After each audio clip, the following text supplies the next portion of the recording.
How do you get your clients to pay you more? The age-old question. Today we're doing a challenge episode. Run through some really practical example of for a given client, how to get them to pay you more. Ultimately comes down to how they value you, how they value the problems that you solve. But we're gonna freewheel this one, see how it goes, and come up with what's hopefully some more real life, an example of actually working through this stuff in the wild. Come on in. It's Jason Daly.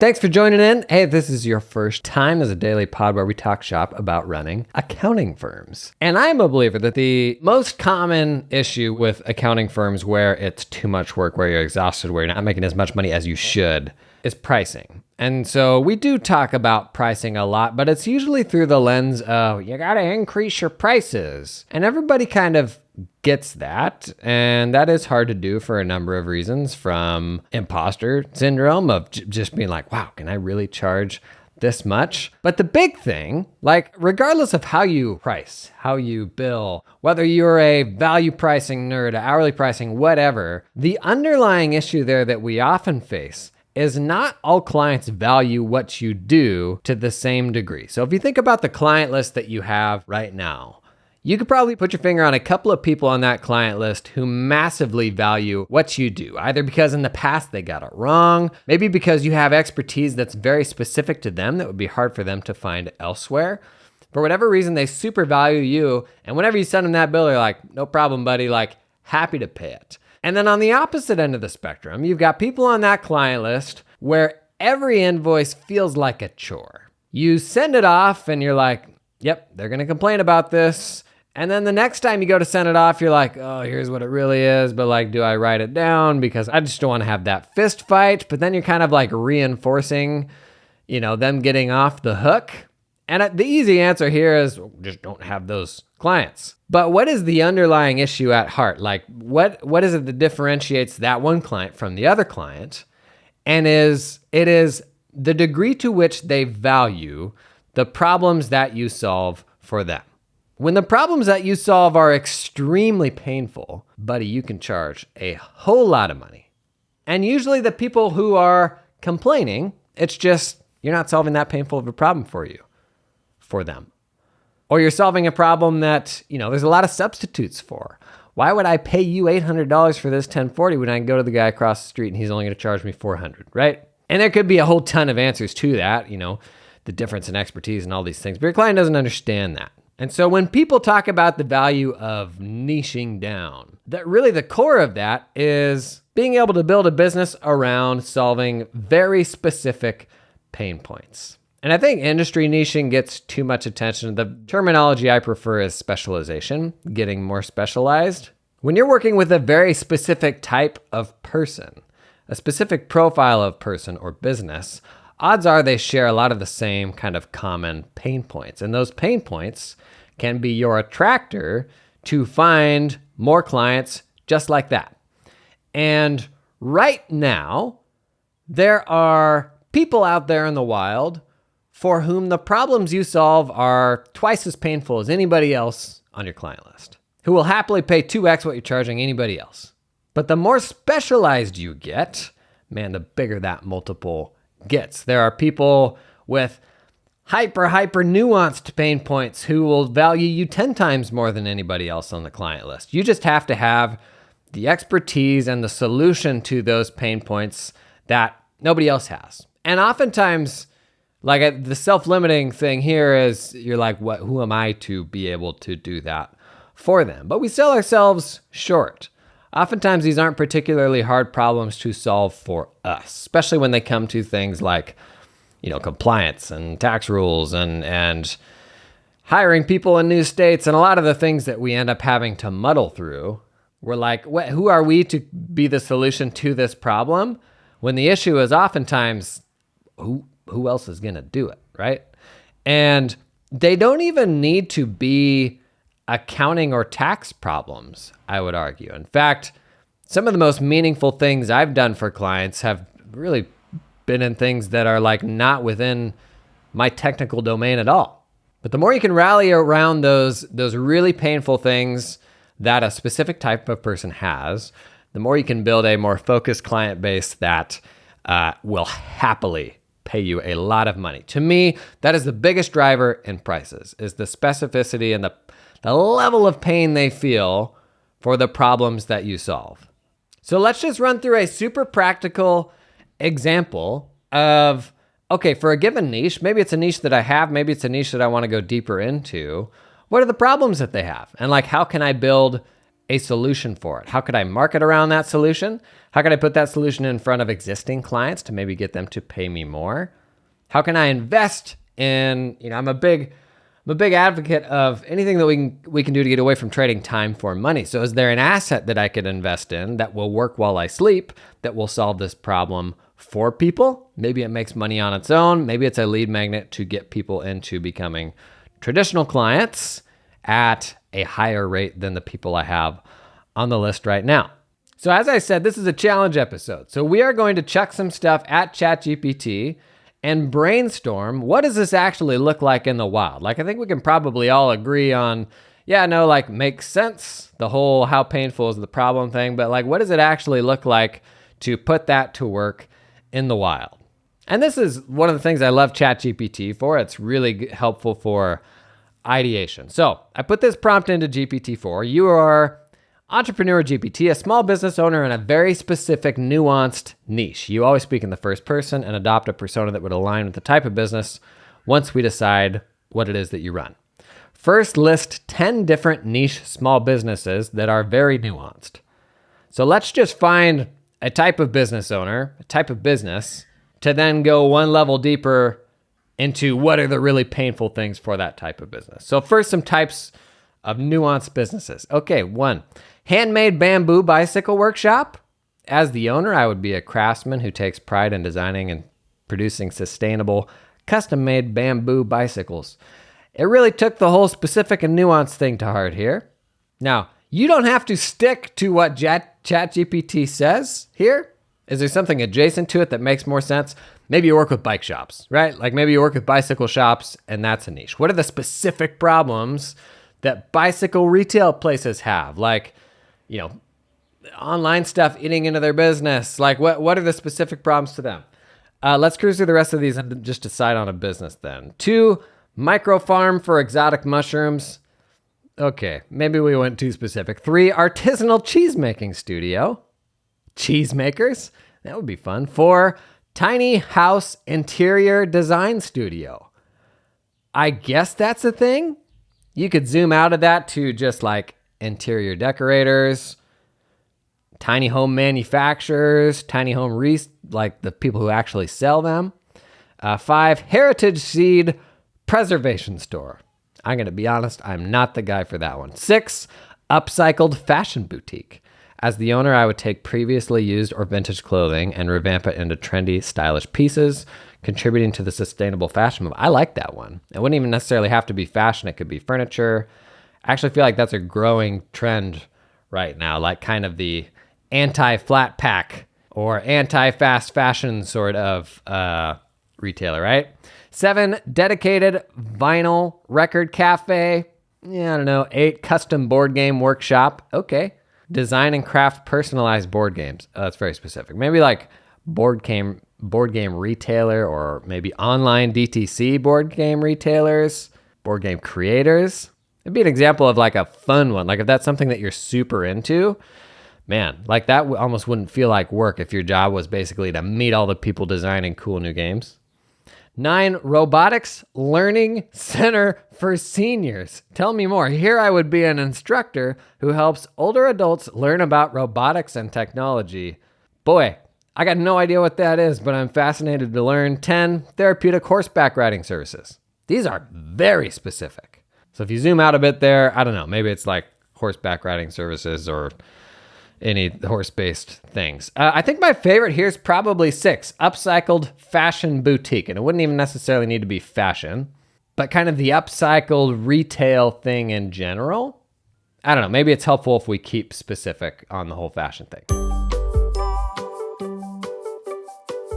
This episode is sponsored in part up by the fine folks at Cloud Accountant Staffing.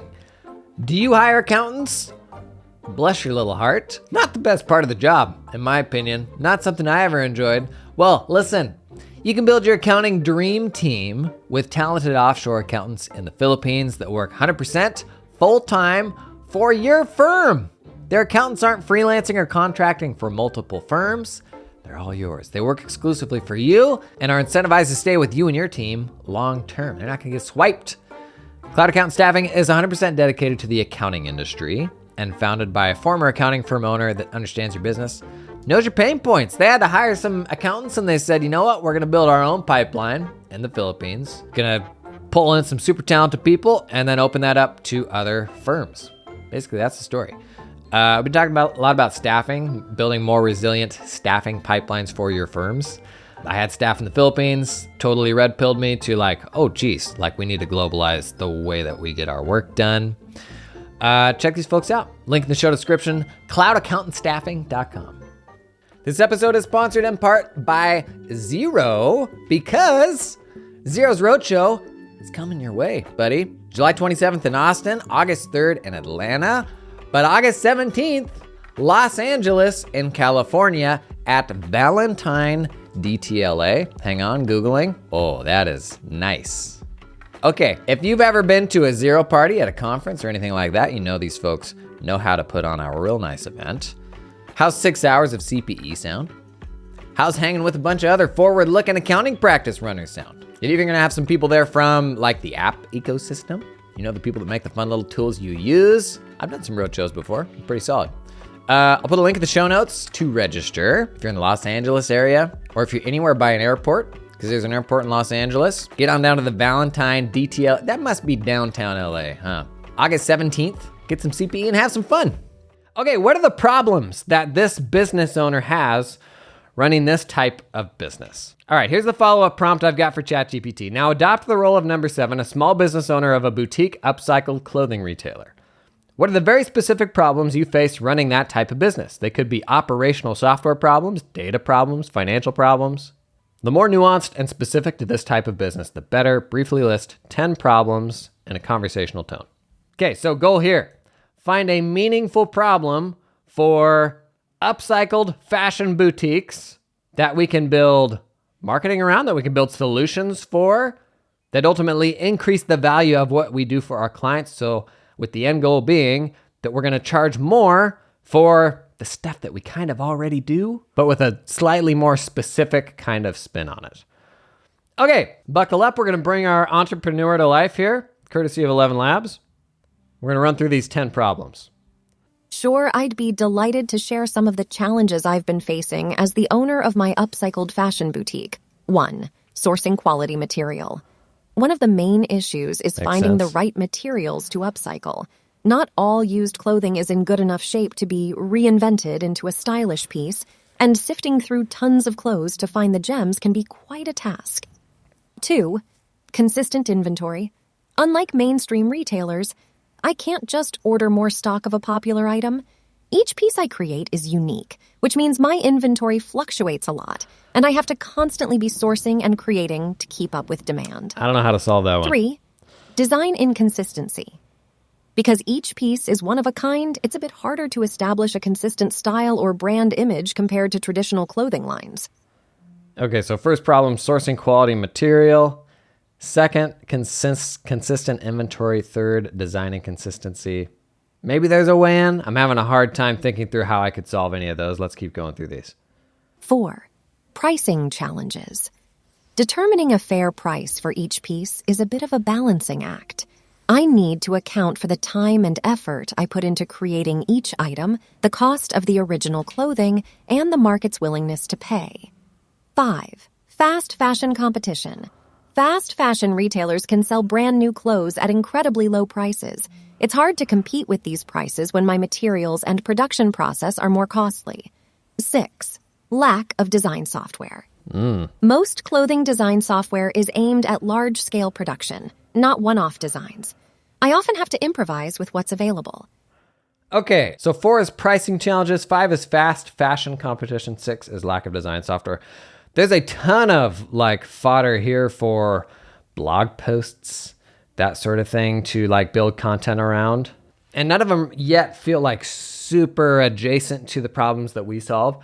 But one thing to keep in mind here that I think we often forget, we are a hub for a very specific type of person. Like if you have a specialization, even if you're still in the process of building it, you don't have a ton of those clients yet, there aren't many places that are an ongoing collection of such a specific type of person. And there is a tremendous amount of value in you simply being the hub, of you being able to connect those different people. So some of the other issues she's referenced, sourcing quality material, consistent inventory, these are problems that every single one of these people have, and is even a barrier to people probably going into this business. And I would encourage you to even think about, do I have to be the one to solve these problems for them? Or could I just be the one to bring them together? Like that's another interesting angle here. Like maybe you're putting together mastermind groups. Maybe you're running a little community where these people can help each other. Even though you are not solving their problems, the interesting thing about being the hub is when you make a meaningful connection, the value of it is attributed to you. Even though you're not delivering the value on an ongoing basis, the value is that you got them into the room and they're all learning from each other. We got 4 left here. Hopefully one of these feels, a little more like direct to something that I could help with. Ultimately, I want to get to where there's like, is there a free kind of giveaway product I can give that solves this problem? Like, what is the cornerstone thing I'm going to talk about when I go on a podcast that these people listen to? That sort of thing.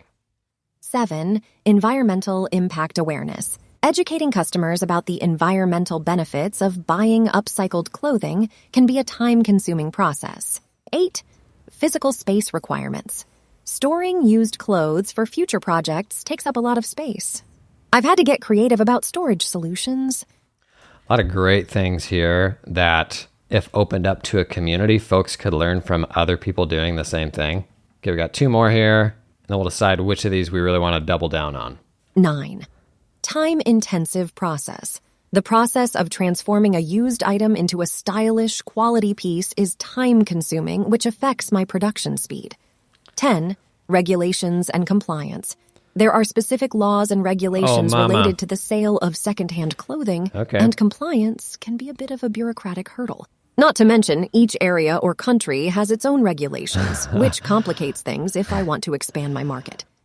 There you go. Bada boom, bada bing. The 10 things you need to know before going into business selling secondhand clothing. All the things that people got wrong or the regulations that they weren't aware of. That is an absolute gold mine of a problem that you would be so well suited to solve, not only because we can go out and do that research once and then build assets that are reusable and can add value to people a bunch of times over, but because you see into the dirty details of all the people actually doing this stuff in a way that nobody else does. So when a client gets in trouble for something, or there's some regulation that they weren't aware of, man, oftentimes we are the first ones to find out. And they don't go out and talk about this stuff. Like they don't go share this stuff publicly. Even if they have a network of other people that do this stuff, most of them are going to keep it to themselves. But you see all of this. You're the bottom of the funnel of like all the crappy stuff that happens to your clients that somehow we get recruited to solve, right? So who's better suited to know about like how best to navigate these regulations? And it ties in really easily with tax regulations, with how your books need to get put together to make good decisions and for tax purposes and all of that. So this is a killer problem to solve, like for us to solve, I think. And so how would you go about putting this out there to attract new clients and to get your existing clients to pay more? Let's do those one at a time. So to attract new clients, one thing that pretty much every firm ought to have right now is a free resource on their website that gets, their email onto a list. And we overthink what this has to be, and then we have to invest a whole ton into it and spend all this time and make it pretty, and you don't. Like the reality is you've got more value like bouncing around up in that noggin that you're not even thinking about than like you really realize. So what's a version of this that you could put on your landing page that's like, hey, here's the top 3 things, and here's this really quick and easy resource that you can get your hands on to make sure you aren't screwing this up, right? Like that's a really easy thing you could put on your landing page. And you know what? Gosh darn it, we've talked so much about the really sad,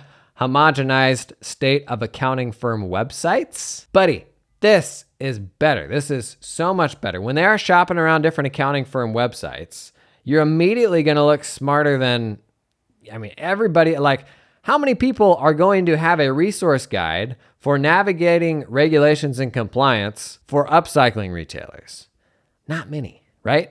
So when they find you, even if they already have an accountant, the difference here is trying to figure out how in any way you're different than every other accounting firm versus getting to your landing page and being like, holy smokes, I found the person for me finally. Like whether they've had an accountant before, whether they have one that they're not super happy with, which is, I think, 80% of people, they're going to jump ship. Like that's the value of specificity. And when they come in, they are coming in at a level that is completely different than the level they would have come in at if that was like a boring, homogenized website. If they come into that boring website, they're benchmarking you against everybody else. There's tons of substitutes. When they come in and you have that like very specific thing on your landing page where they're like, oh my gosh, this is for me, set your price. Like you're one of one at that point. It doesn't mean they're going to be able to pay it, but you have like total autonomy to set your price where you want to set it because there's no substitutes. Now you got to back that up with like meaningfully solving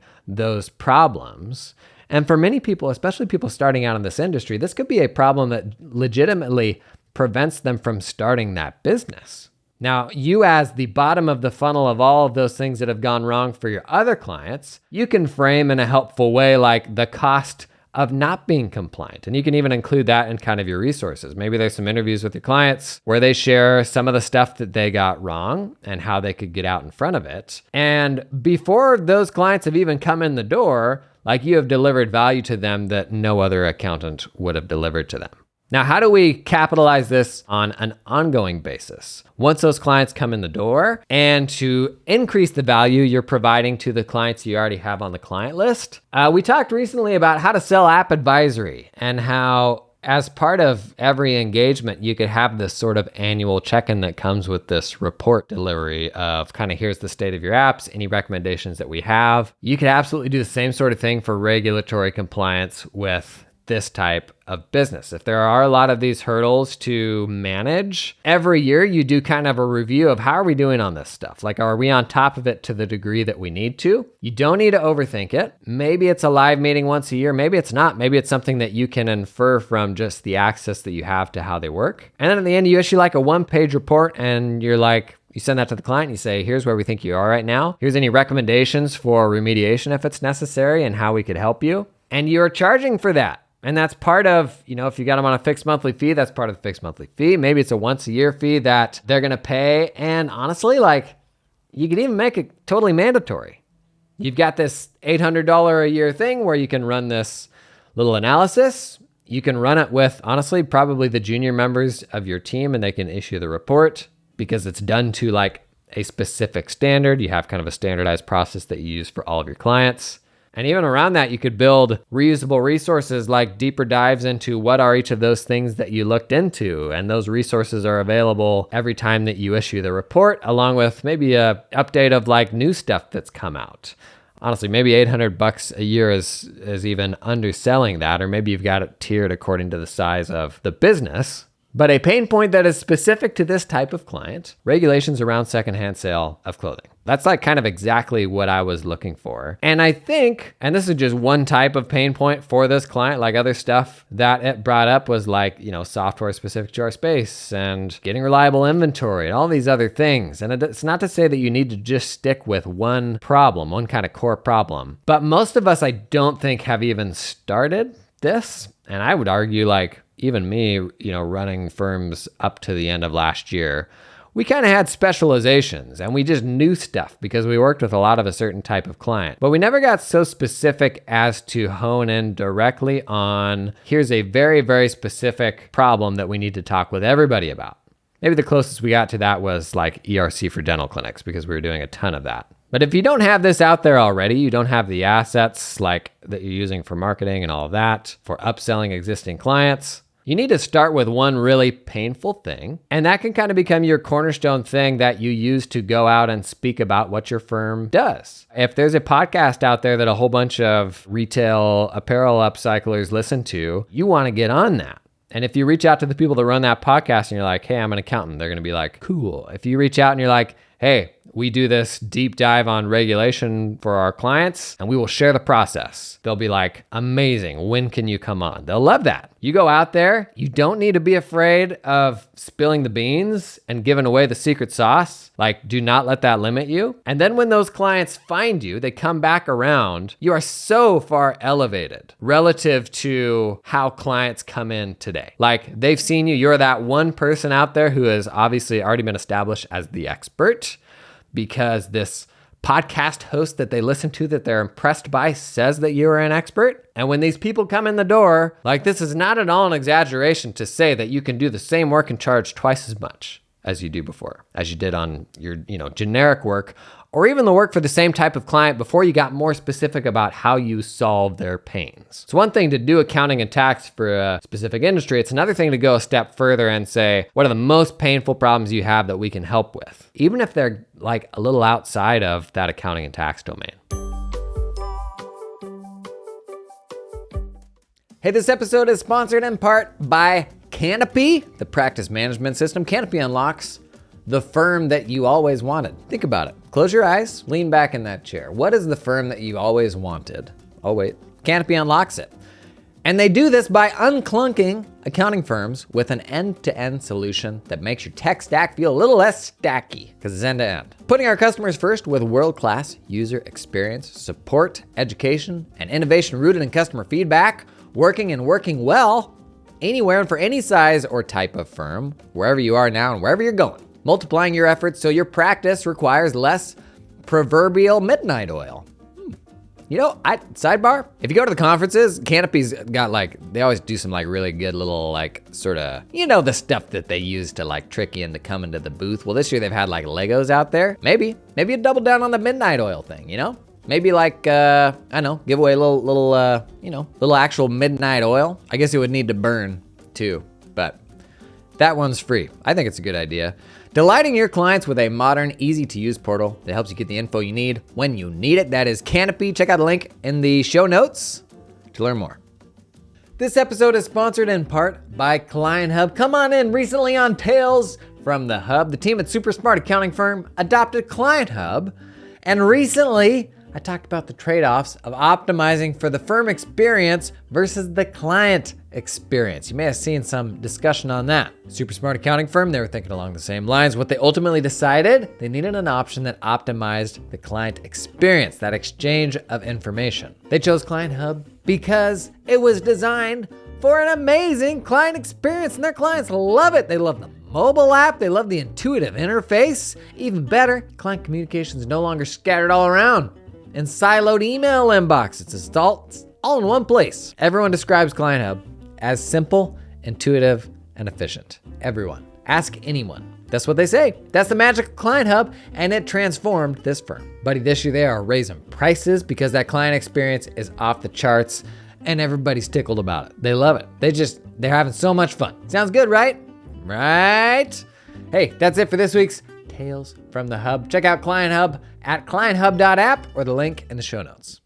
Hopefully that was helpful. I think it's, as we're talking about pricing and all of that, and we need to increase our prices, I think it's always worth considering. You do need to keep increasing prices, but at the same time, I think you need to keep finding more specific and more painful problems that you can solve for that will enable those price increases. I'm kind of enjoying these challenge episodes as a way of practically thinking through one of these things in the wild. One of the most helpful things for me in running my firm was when I was able to put on my kind of advisor hat and look at another firm through that sort of advisor lens and be like, how would I help them to get over this hurdle? When oftentimes there are hurdles that I'm stuck on too, but when you're able to see it in somebody else's firm, it kind of turns on a different part of your brain. And I think these exercises kind of help us do that. And then when we go back and look at our own firm, I think it's a little easier to put together those practical solutions for where you're at today and have a better framework for how to solve more specific problems going forward.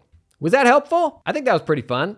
If you've got any like gold specific problems you've stumbled into, those nuggets are like glorious when you find those and you realize, oh man, we can actually build a really compelling solution for this. I think I shared before, one thing we started doing for dentists was the cash reconciliation, what goes into the practice management system versus what comes into the bank. We realized none of the dentists want to give their admins banking access, and none of them are going to take the time to reconcile what goes into the practice management system payments with what comes through the bank. And that was like a really easy thing for us to do. And we could charge a bunch of money for it because it was the number one source of theft. And when we had that light bulb moment, we're like, oh, dang, they're going to love this.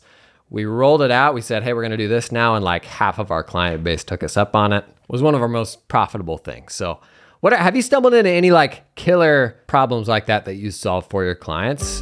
Please drop them in the comments if you have. And thanks for coming and hanging today. This was fun.